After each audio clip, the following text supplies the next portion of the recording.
Okay, I got a rough position here on where we're going to put this. Door is 36, so we got it centered on 18 inches coming out here.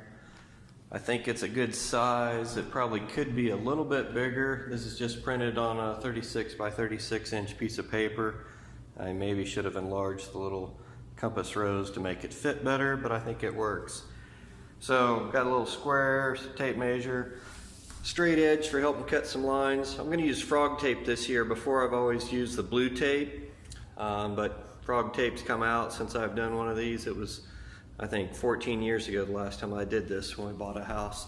We're going to go with an ebony dark stain. We're doing a walnut finish on our floors, so I need something pretty dark. I was looking for a black, but they didn't have that. Of course, I got the good old X-Acto knife to cut everything down. So now that I get it laid out, we're gonna mark some of the corners for the tape, and we're gonna tape it out, and then we're gonna lay the stencil back on top of the tape and then cut through it. I didn't have access to somebody that could cut a large enough vinyl sticky back that was 32 inches. So we're gonna do it this way, the way I've always done it. So let's carry on.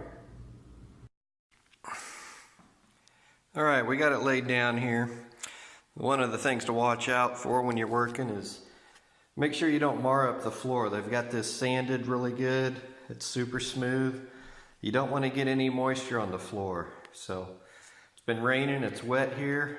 So take the shoes off before I come in, get the little house slippers, wearing the fancy sweats here on my body so I don't get anything to mar the wood as I'm working on my hands and knees. I don't have any rivets on my jeans, just wearing the sweats, and probably gonna have to take this sweatshirt off I'm wearing. It's getting a little warm already working.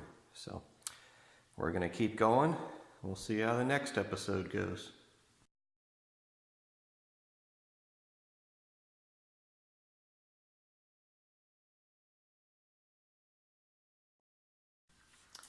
All right, got it all cut out here. It looks a little messy, but as we're going along, I try to take some of the tape to hold the template down as we're going, because you're cutting apart your template as you move.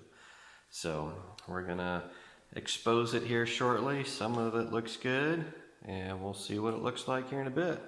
And the help did show up.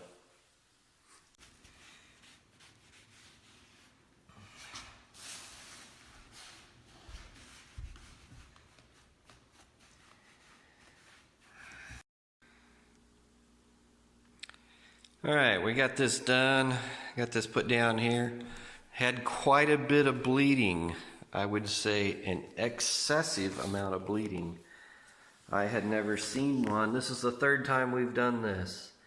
And we had quite a bit of extensive bleeding along, I would say, where the grain was really rough. I don't know if it has to do with the wood here, or using the frog tape instead of blue tape. Now when you're up here at head height, it doesn't look quite as bad. We still don't have the top coat. I think it's a mahogany walnut or something that's going on. So Chris kind of likes it, says it looks rustic and makes it look rough, not as crisp as I would like it. But we'll see how it looks with the top coat stain on it. And this is what we're going with. Like it or not, this is us. So keep your compass bearing pointed towards north. Keep your heart on God, and He will guide the way, the true way, where you should go. Okay, the floor guy didn't like us coloring outside the lines anywhere, so it got sanded down before he stained the floor and put the poly coat on.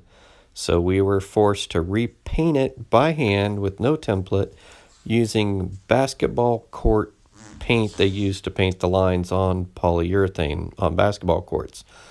So some of the key takeaways here we learned: don't use frog tape, use the blue tape designed to work for oil-based paints and stains. Our final product turned out pretty good, so we're happy with it in the end.